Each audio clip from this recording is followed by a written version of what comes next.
The ceasefire is in effect in Gaza, and an eerie calm not seen in 7 weeks hangs over the strip. The north is in ruins, water and food are in short supply. So realistically, how much humanitarian aid can be distributed in just 4 days? This is Inside Story.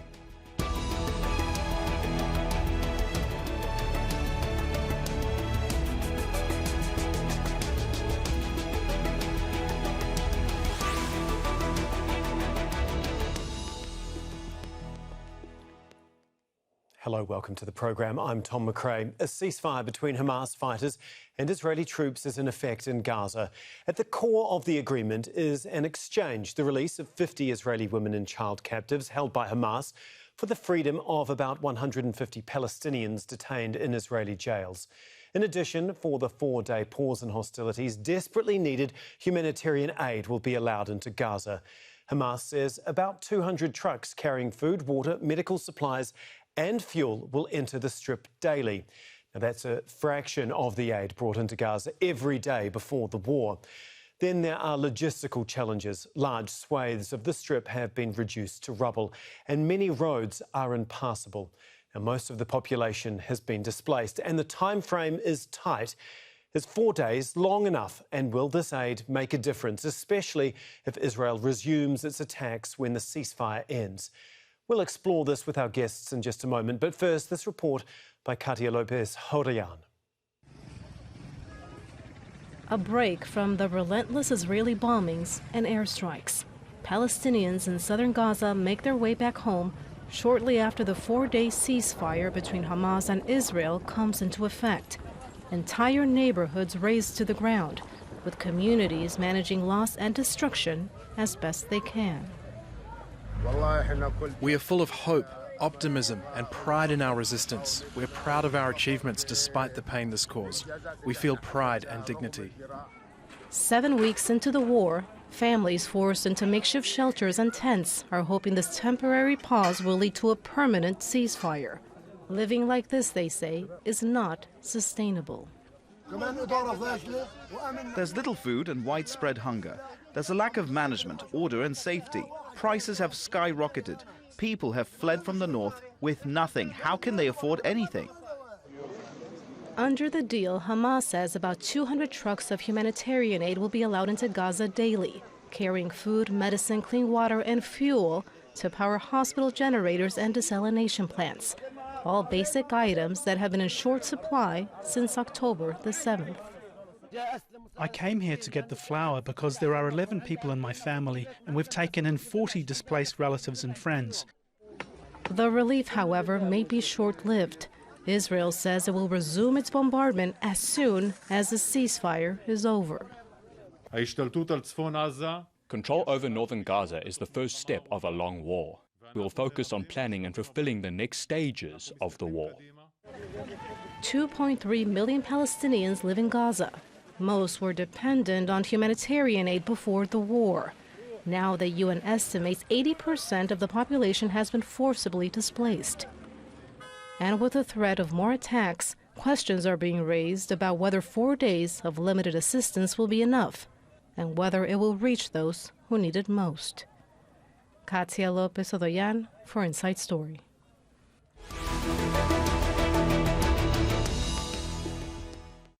Let's bring in our guests now. In Ramallah is Nebal Farsakh, the spokesperson for the Palestine Red Crescent Society, one of the aid organisations coordinating relief efforts in Gaza. In Tel Aviv is Akiva, Eldar, a political analyst and columnist for the Israeli newspaper Haaretz. And also in Ramallah is Nour Odeh, a writer and political analyst. A warm welcome to you all. Thank you very much for joining us here on Inside Story.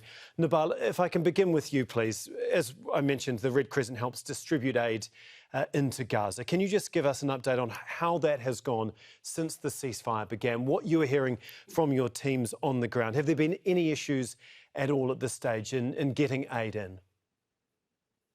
Good evening. Thanks for having me.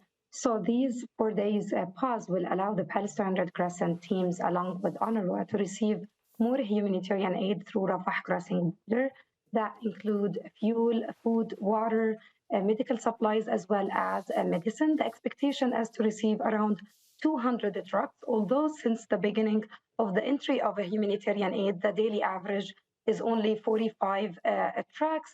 And let's remember that before the escalation, the number of aid trucks that were getting into Gaza Strip is around 500 trucks. Although there will be an increase of receiving aid, it's still a drop in the ocean compared to the humanitarian catastrophe that is in Gaza, taking into consideration that over 2 million civilians now are lacking food, water, medicine, and fuel as well. Our teams will do their best to distribute the aid and deliver the aid to the most areas and vulnerable areas to support the Palestinians who are now internally displaced in south of Gaza Strip. The situation in south of Gaza Strip is disastrous. Many Palestinians, hundreds or thousands, are in the streets with no place to go to. Others are backing in schools or even at hospitals. So this aid will support those Palestinians, try to alleviate their suffering a little bit by supporting them and providing them with food, water, relief items as well. Basically, that now it's a huge struggle for every Palestinian in the south to find food or water to the family, because the market, after 7 weeks of continuous escalation and after over 1.5 million Palestinians fled to the south of Gaza Strip, is now almost completely empty. As we've heard time and again, this is nowhere near enough, even with the increase in aid during this ceasefire. Nour, there are so many moving parts to all of this, to the ceasefire. It's obviously extremely complicated and very, very delicate. How difficult do you think it's going to be to enforce all of the different aspects of it, especially getting aid to those most in need? Getting aid, I think, will be the most sensitive and the most complicated. This all depends basically on what Israel allows in. And once the aid goes in, and as we heard from Nebal, it will not be nearly enough, but it will be an increase from the trickle that was coming in over the past 6 weeks. The question will remain on whether enough aid will be able to reach people in the north, where the situation is quite dire and where they haven't, they've been cut off from the world basically for all those weeks. That, I think, will be one of the more important tests of this tenuous ceasefire. Yeah. Akiva, you're in Tel Aviv, and we know that the captives has been the biggest issue for Israel.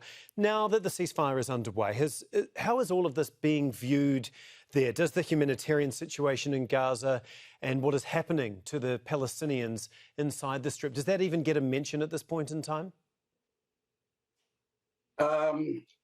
Well, Tom, I think that most Israelis are actually hijacked by the Israeli, if you like, propaganda, and if you like, it's the reality. And the reality since October 7th is that there is not enough compassion in the hearts of the average Israeli for both the Israeli captives, the thousands of people that are living nearby, the victims of the vicious attack.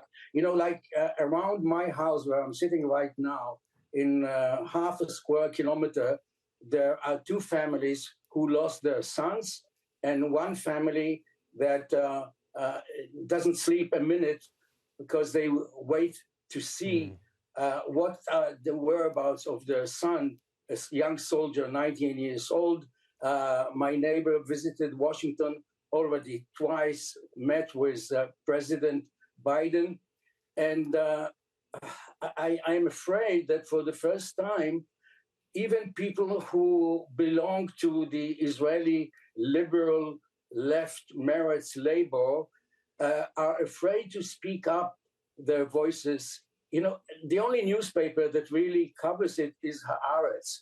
And the Minister of Communication just submitted a bill to stop advertising government ads in Haaretz newspaper, and to stop the subscription of all ministries to Haaretz newspaper. This gives you an idea, Tom, of the atmosphere when it comes for it comes to compassion for the Palestinian refugees.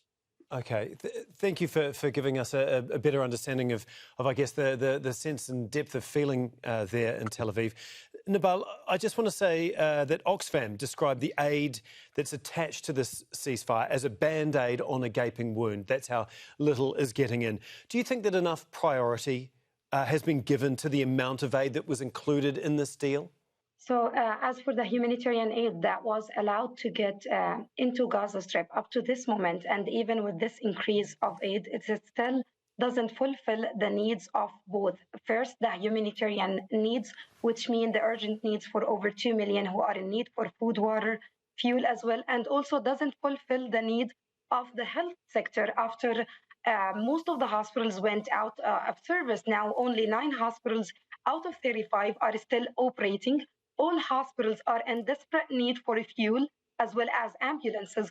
We are in urgent need for fuel to continue providing our life-saving services through hospitals as well as ambulances. The amount of fuel is absolutely not enough. And most importantly, during these pause, as a Palestine Red Crescent, we're not allowed to transport the aid to north of Gaza. Only UNRWA, for example, will be today transporting 2 aid trucks to 2 UN facilities in Al-Shaja'iyya.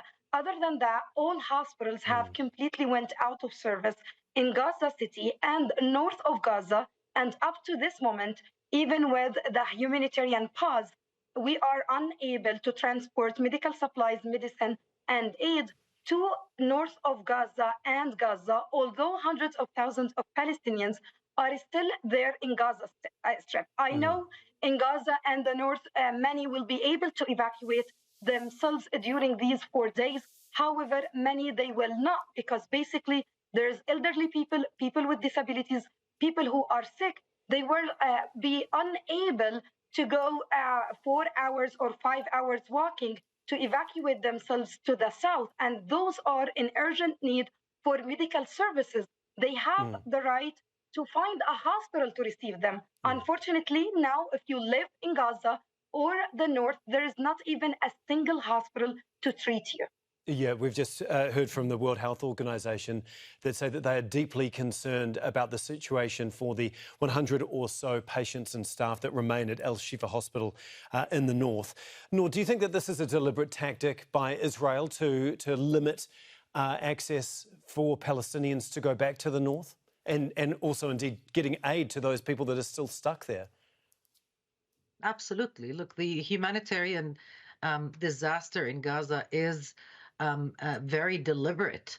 And Israel was very clear from day one that they will create this disaster, that they will starve Gaza out of food, water, medicine, and all, fundamentals of life. And they're making it extremely clear by deconstructing, debilitating completely the health system in the north of Gaza, that they intend on making northern Gaza uninhabitable. And to give some perspective to the viewers, northern Gaza, Gaza City and the northern part, not only are the most densely populated areas in the Gaza Strip, but they were also the center of life, the center of commerce, of education, of civil society. So to make that part unlivable is to make the Gaza Strip unlivable. And what we saw was a normalization of that. The world watching as Al-Shifa Hospital was bombarded, laid siege to, as patients died inside,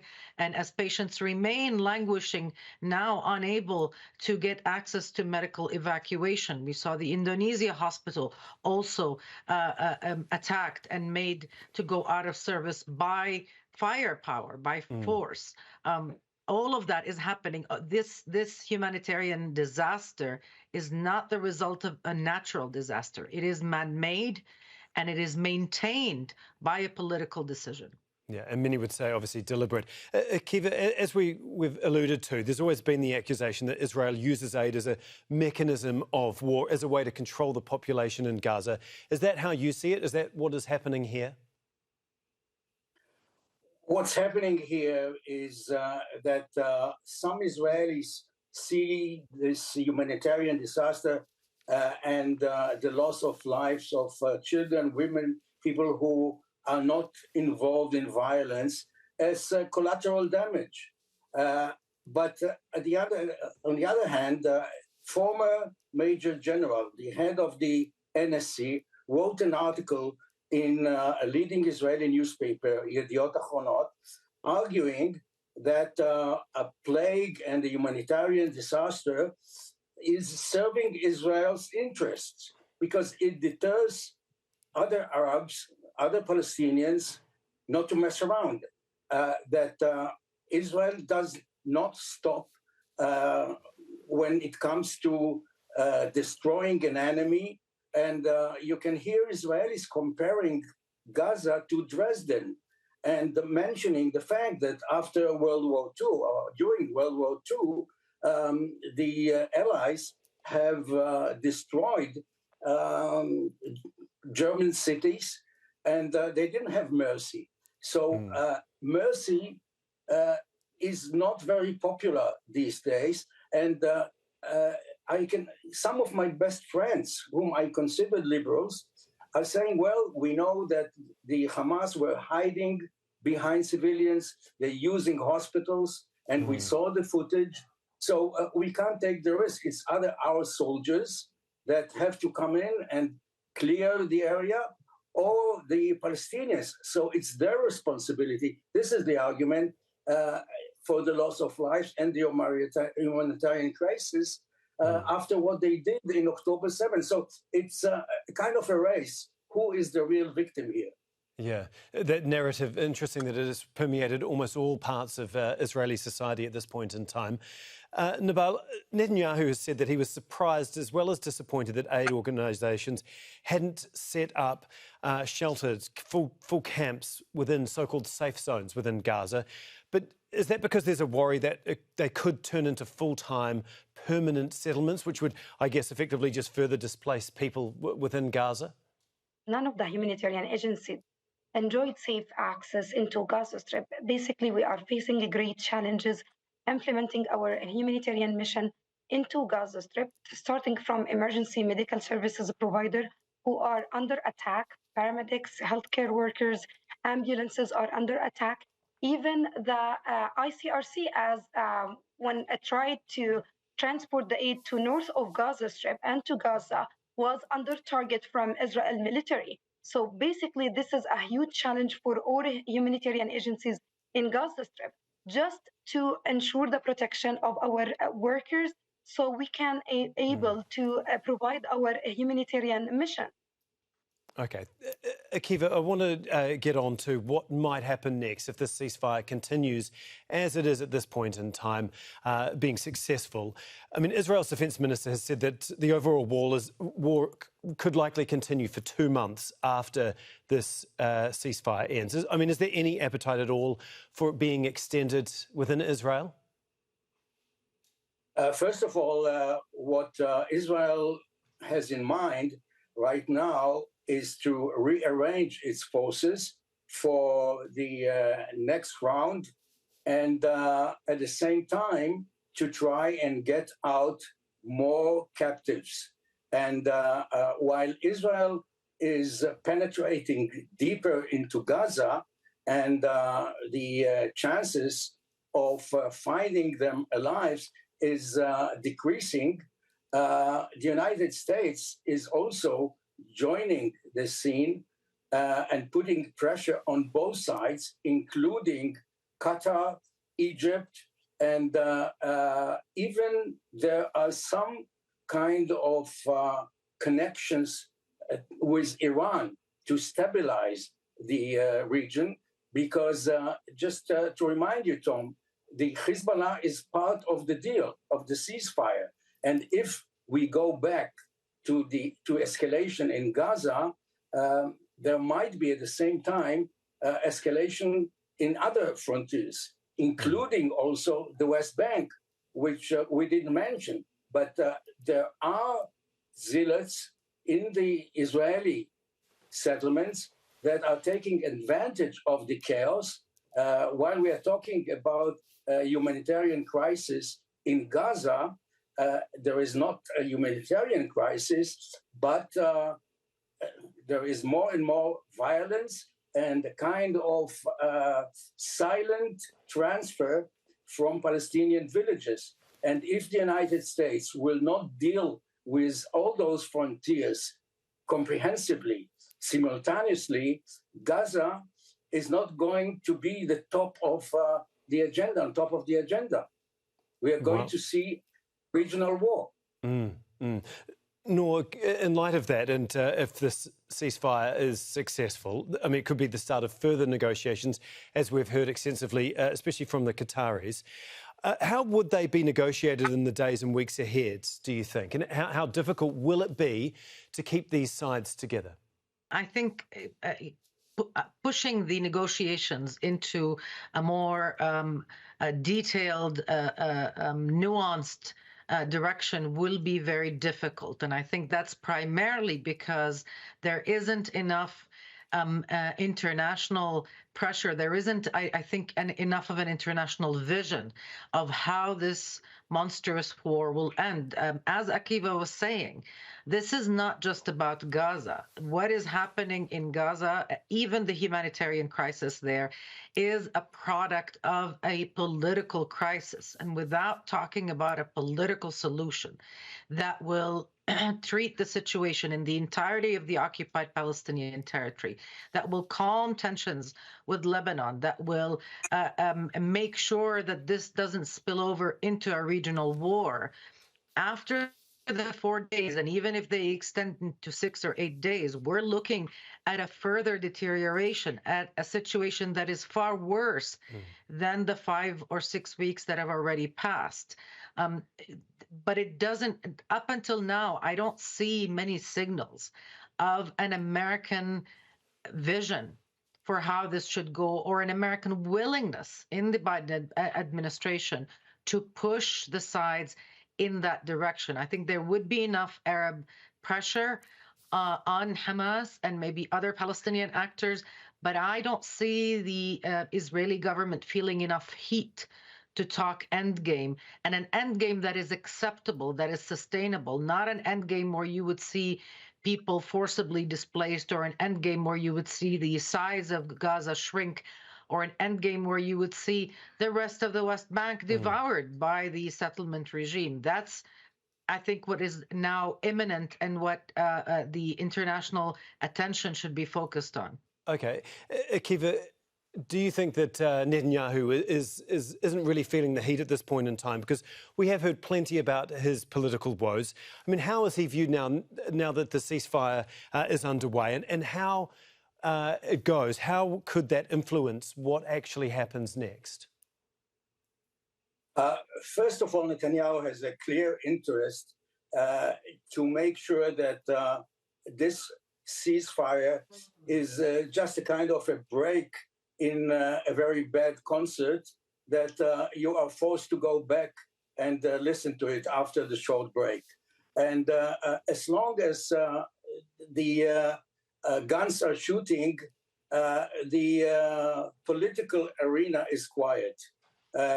He will not be removed before the war is over. And, you know, the court is waiting for him. The Israeli public opinion is fed up with him. There will be an inquiry about the disaster of October 7th. And the main question is, how long will Gantz and his colleagues from the center-right party will offer him the backing? It will not be very popular to leave him alone, just first of all because we don't trust him, and second of all because the Israeli public wants to see unification. The people, you can see everywhere those billboards, "Together we will win." And this works for Netanyahu, and I think that it might even take as long as a year before we will have to stop, or before the international community will get involved. I read very carefully the op-ed by President Biden, but I do hope that he also read what he wrote. Nebal, we've only got a minute or two left. As we heard, the pressure from the international community on those making the decisions in Israel is potentially the most important thing to make sure that this ceasefire holds and indeed continues. What is your message to those around the world that want to see this peace last? I have sent, and along with my organization, the Palestine Red Crescent, hundreds of messages to the world leaders, to the international community. Unfortunately, nothing happened. Unfortunately, the world has turned their back to us, and we are still struggling, trying our best to save other people's lives, to support Palestinian civilians in Gaza Strip who have been under continuous bombardments that is taking place day and night. There's no safe place in Gaza. We have been under attack, under target. I have lost 4 colleagues, 24 others were injured, and unfortunately, nothing happened from the international community. Even we are discussing the situation of hospitals. Israel was strategically targeting hospitals from the first moment of this escalation. They have issued 24 evacuation orders for hospitals in north of Gaza. We have refused the evacuation. What happened? They besieged the hospitals, they attacked the hospitals, they opened fire at the hospitals, they denied access of humanitarian aid and medical supplies. Now their goal is implemented. No one hospital in Gaza and the north is working, all out of service. My last call for the international community, they should stand up for humanity. This escalation should put into an end. We need a complete ceasefire and an end for this war, because basically Palestinian civilians are paying the cost of this continuous escalation. One Palestinian has not been affected by the war. No. Either you lost your loved one, you lost your home, or you became internally displaced in Gaza. This suffering has to be put to an end. Well, let's hope that the world is listening to that message. Thank you so much, Nebal Farsakh, Akiva, Eldar and Nour Odeh. We really do appreciate your time once again here on Inside Story. And thank you too for watching. You can see this program again anytime by visiting our website, aljazeera.com. And for further discussion, go to our Facebook page. That's facebook.com/AJ Inside Story. You can also join the conversation on X. Our handle is @AJ Inside Story. From me, Tom McRae, and the whole team here, goodbye for now.